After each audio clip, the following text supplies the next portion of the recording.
Hola, bienvenidos a Poder Pensar. En un minuto nada más vamos a estar viendo un informe especial del programa sobre la mala alimentación de los uruguayos, que puede terminar, por un lado, con niños que tengan déficit de alimentación y, por otro lado, con un sobrepeso de la población que prácticamente en menos de 10 años ha aumentado un 10%. Ya vamos a ver ese informe especial.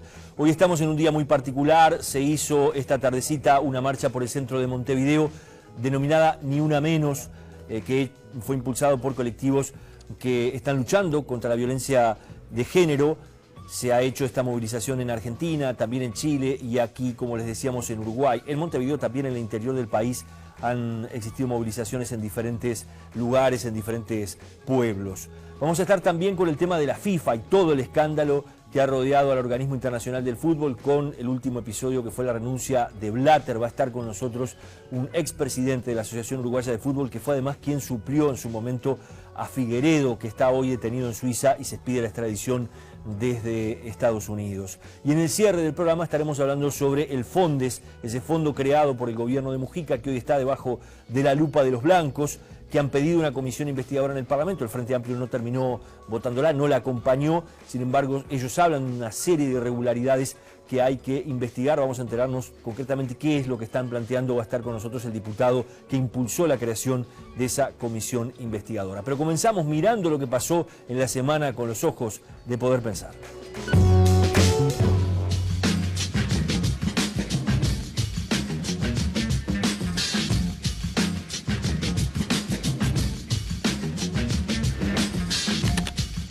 Un escándalo de corrupción y soborno sacude a la máxima dirigencia de la FIFA, entre ellos al uruguayo Eugenio Figueredo, actual vicepresidente de ese organismo. El caso comenzó a investigarse en Nueva York, en donde una corte presentó 47 cargos contra 14 personas por participar de un esquema de corrupción desde el año 1991, que incluye el pago de coimas, lavado de activos y evasión fiscal, por el otorgamiento de derechos de televisación y la elección de sedes de torneos continentales e internacionales. La cifra de la maniobra se estimó en $150 millones. They did this over and over, year after year, tournament after tournament. Nosotros le estamos sacando una tarjeta roja a la FIFA. Esta investigación no ha terminado. Las acciones de algunos individuos improbadas traen vergüenza, humillación al fútbol y requieren acción y cambio por parte de todos nosotros. El Hospital Maciel inició una investigación tras el intento de fuga de un recluso mientras era atendido en el nosocomio. El recluso había tomado a una enfermera de rehén. Eso no puede pasar, y estamos muy preocupados por eso, y hay que tomarse un tiempo de reflexión, tranquilo, estudiar todo lo que pasó. Ayer ya estuvo la policía técnica analizando el hecho, y vamos a, junto con el Ministerio del Interior, con las autoridades competentes, expertas en esto, en seguridad, a ver cómo evitar que esto vuelva a pasar. La FIFA está eligiendo a sus autoridades en medio del escándalo que ustedes saben se ha vivido en estos últimos días. 209 federaciones afiliadas votaron en la elección del presidente, entre Joseph Blatter, que aspiraba a su quinto mandato, y el príncipe Ali Al-Hussein. 206 votos fueron válidos y 3 nulos. 17 minutos después de conocerse los números de la primera vuelta, Ali declinó su candidatura y allanó el camino a Blatter.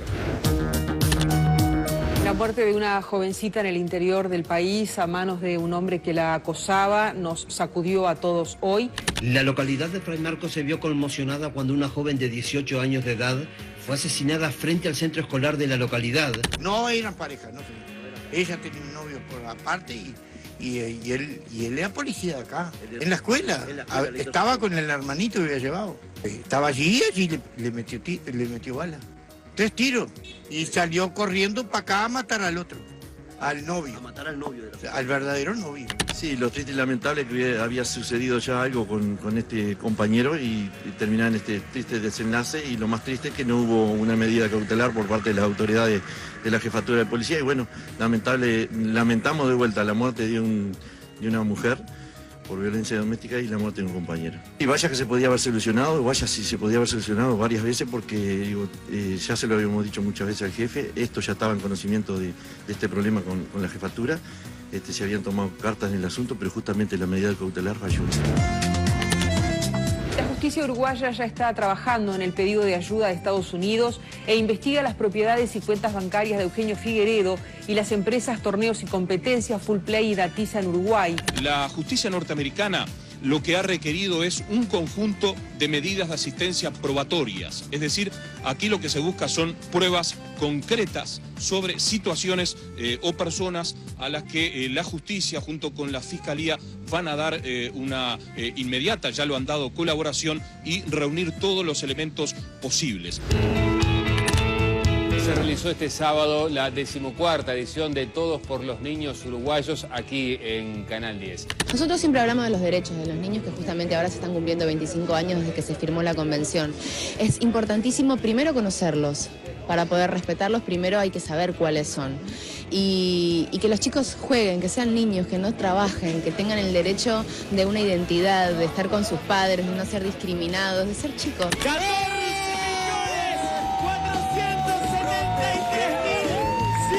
160 pesos. Hemos superado el año pasado. Uruguay nomás. Vamos todavía. Blatter sorprendió anunciando que dejará la FIFA, no sin antes impulsar cambios en el acceso de los dirigentes continentales al poder, algunos de los cuales fueron detenidos por corrupción. Este mandato no cuenta con la integralidad del mundo del fútbol. Por eso voy a volver a presentar mi mandato en un congreso electivo extraordinario. Lo que cuenta, lo que más cuenta para mí es la institución FIFA y el fútbol mundial.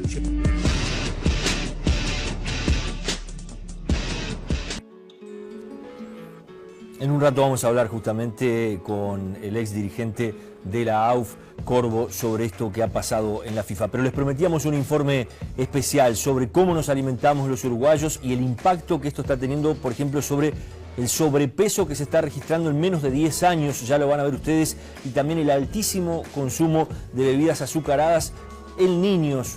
Vamos a ver este informe especial.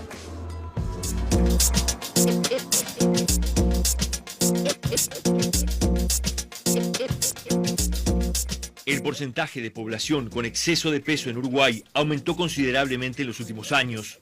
Datos de la última encuesta de factores de riesgo, elaborada por el Ministerio de Salud Pública, arroja cifras alarmantes. Entre 2006 y 2013 se incrementó en un 8% el número de personas de edades entre 26 y 64 años con sobrepeso y obesidad.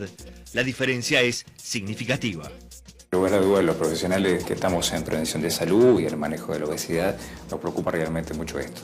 Los datos que tenemos de dos estudios importantes realizados en el 2006, que fue por un lado el ENSO 2, liderado por el profesor Pizabarro, y por otra parte la primera encuesta nacional de factores de riesgo, liderada por el Ministerio, nos arrojaron un porcentaje de población uruguaya con exceso de peso que andaba en el orden de 54 a 57%, más o menos en ese orden. Datos preliminares de la segunda encuesta nacional de factores de riesgo, realizada también por el Ministerio, ya nos hablan de un 64,7% de personas con exceso de peso en nuestra población, lo cual es realmente preocupante. Con respecto a la alimentación, sin lugar a dudas, nosotros que estamos hace muchos años en esto, sin lugar a dudas hay muchos factores que inciden. Siempre es multifactorial el exceso de peso con respecto a la alimentación. Y cada situación evidentemente es un mundo, pero si vamos a hablar de una cuestión poblacional generalizada, sin lugar a duda que el estilo de vida moderno tiene un altísimo impacto. La alimentación de los uruguayos en su contexto hay mucha cuestión para mejorar, ¿no? Nos preocupa todo lo que es vinculado con el estilo, nuestro modo de alimentarnos que estamos adquiriendo. Nosotros vamos orientando cada vez más nuestra alimentación hacia una comida más de tipo rápida, lista o semilista. Se está perdiendo el valor de lo que es la cocina de la casa. Desde la cocina se construye la salud también de la familia y ese rol de la cocina está quedando desvalorizado. En contraposición, en nuestra alimentación cada vez gana más el consumo de alimentos listos o semilistos o altamente industrializados, la comida de tipo fast food, tomamos menos agua, al contrario de eso consumimos mucho más bebidas azucaradas, jugos envasados, bebidas refrescantes y eso hace que nuestro perfil de consumo se vaya deteriorando. Más de un 90% no puede incluir una fruta en la verdura. ¿Cómo es esa cifra que se maneja? Bueno, la reciente encuesta de factores de riesgo, que fue presentada por el Ministerio de Salud hace bien poco, muestra que el 90% de los uruguayos no alcanzamos a consumir 5 porciones de frutas y verduras al día, que es la meta mínima, lo cual hay mucho trabajo ahí, hay que tomar esa conciencia del valor que tiene. El consumo de frutas y verduras es un factor protector, eso está 100% demostrado, previene no solo la obesidad, previene cáncer, previene muchas enfermedades vinculadas a un estilo de vida, entonces nos protege y es importante que estén presentes. Desde los organismos públicos se entiende que el principal problema es reducir el consumo de alimentos con alto contenido de sodio, grasas y azúcares. Las políticas públicas que se instrumentan apuntan a mejorar los hábitos alimentarios de la población. Los organismos públicos tenemos la responsabilidad de promover una educación para la salud en materia nutricional que haga que las personas tomen las decisiones en las mejores condiciones. O sea, sabiendo cuáles son los beneficios o los perjuicios que le genera determinado tipo de alimentación. Y en particular, en nuestro país, el predominio de las enfermedades crónicas no transmisibles, o sea, de los problemas cardiovasculares, cerebrovasculares, de la diabetes, del cáncer, es muy importante. Son el 70% de las muertes en nuestro país y están muy directamente vinculadas con la mala alimentación. Es decir, que cualquier política de salud pública tiene que apostar a cambiar los hábitos en ese sentido. Y eso implica, en primer lugar, elevar la percepción del riesgo. Es decir, informar con mucha claridad cuáles son los riesgos. ¿Qué es lo que significa tener una dieta en la cual tenemos un consumo muy elevado de estos productos ya procesados que tienen demasiada sal, demasiados azúcares o demasiadas grasas?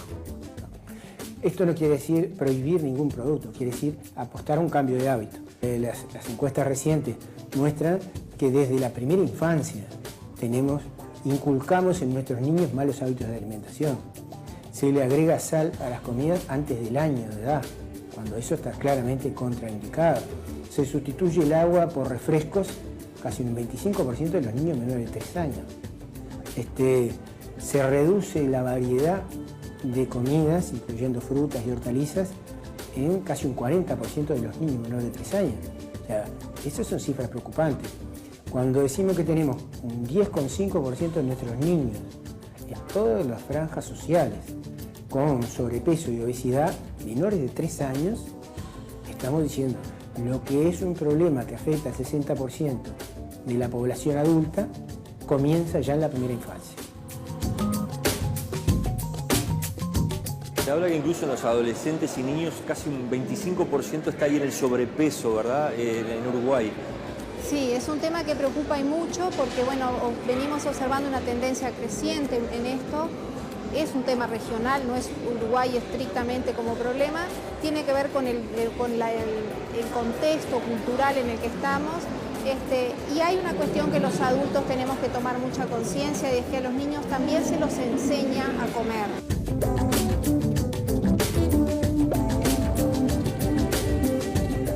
Cada vez más niños con hipertensión, hay niños con alteraciones del perfil lipídico, o sea, de grasas en sangre, colesterol, LDL, etc. Vivimos más situación de estrés, dormimos peor. Los niños están incluidos en todo esto, en esta vorágine de la ansiedad y lo que te decía anteriormente, ¿no? de la responsabilidad también que los padres tienen en cuanto al tema de elaborar alimentos saludables. Es importantísimo que la población tome conciencia del impacto real que tiene la nutrición en lo que es la prevención del sobrepeso y las enfermedades asociadas, ¿verdad? Preguntaba a Daniel sobre qué hacer en estos casos, qué se le recomienda al padre donde el chiquilín ya comienza o el niño comienza a tener problemas con el tema del sobrepeso, de las enfermedades que puedan aparecer. Primeramente que tomen conciencia de que esto es un factor de riesgo importantísimo a futuro cercano, ¿verdad? Las complicaciones que pueden generarse a través de ese exceso de peso que está forjando y más todavía si ya está asociado a algunas complicaciones de salud puntuales. Pero hay que ir gradual con los niños también, con el tema del peso, hay que hacerlo con una nutrición completa, adecuada, que cubra los requerimientos a edades tempranas, que es que yo diría que es la prioridad, ¿no? Además de ir logrando descenderlos de peso. Pero es importantísimo generar un impacto en los padres, conciencia real de lo que esto puede significar a futuro, ¿no? Paradójicamente, en el marco de la campaña de lucha contra la obesidad infantil que lleva a cabo la División de Salud de la Intendencia, en el marco del Día Municipal del Alimento Saludable, el director Pablo Anzalone dio a conocer que el 4% de los niños uruguayos menores de 12 años pasan hambre. Fenómenos opuestos que, sin embargo, pueden darse dentro del mismo núcleo familiar. No es un problema de que el sobrepeso y la obesidad se den en sectores ricos, no, se dan también en sectores pobres y en la misma familia. O sea, en la misma familia tenés fenómenos de obesidad y fenómenos de desnutrición o fenómenos de carencia de alimentos. ¿Cómo es eso? O sea, ¿Cómo se explica? Y porque están relacionados, es una malnutrición. Y la malnutrición no es solo la cantidad de alimentos, también es la calidad de los alimentos que se consumen. O sea, los hábitos no es solo la posibilidad de acceso, también es qué tipo de alimentación. Esto que decíamos, de que haya una buena parte que en la primera infancia tiene malos hábitos de alimentación, no quiere decir que solo genere sobrepeso, también genera déficit nutricionales. Las dos cosas existen y coexisten en los mismos sectores sociales. Y el problema de sobrepeso y obesidad es general para todos, para todas las franjas sociales y para todas las edades. Entonces, en realidad lo que tenemos es una situación compleja en la cual la malnutrición por todos ellos, está muy directamente relacionado con los malos hábitos. Y eso también está muy relacionado con las lógicas de mercado que han promovido la comida chatarra, digamos, como la manera más fácil, más rápida de resolver la comida y por tanto condicionando nuestro gusto. Tenemos que lograr un cambio de hábitos y eso requiere también normas. Una norma que, por ejemplo, yo creo que sería muy necesaria para el próximo periodo es que el rotulado de los alimentos establezca cuáles, con mucha claridad, mucha identificación para el usuario, cuáles alimentos tienen alto contenido en sodio o en grasas o en azúcar. Y cuáles tienen bajo contenido. La actual forma de rotulación es muy mala. La información que da es confusa, está generalmente en letra chica, está generalmente en cifras que no se entiende qué quiere decir. O sea, qué quiere decir tantos gramos, o qué quiere decir tal porcentaje de BD, ¿no?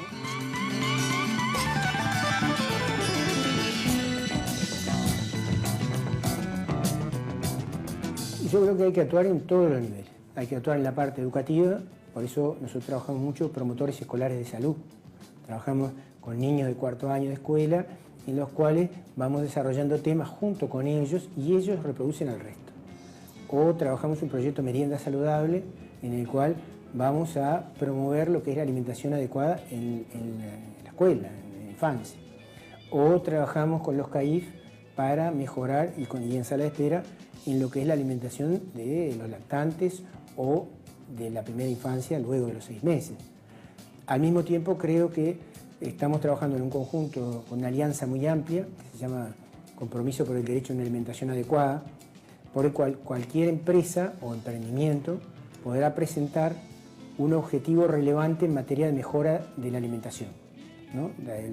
Haciéndola más saludable. Es una manera de decir, vamos a premiar a aquellos que reconviertan la composición de los alimentos, mejorándola desde el punto de vista nutricional. ¿Elaboradores de alimentos o empresas que alimenten gente? Cualquiera puede serlo. Puede ser desde el elaborador que reduzca el contenido en sodio hasta un emprendimiento comercial que diga yo voy a vender solo meriendas saludables y no voy a vender más comida chatarra. Bien, cualquiera de esas cosas son relevantes. Yo creo que de todas maneras hay algunas normas globales que ayudan al cambio de hábito.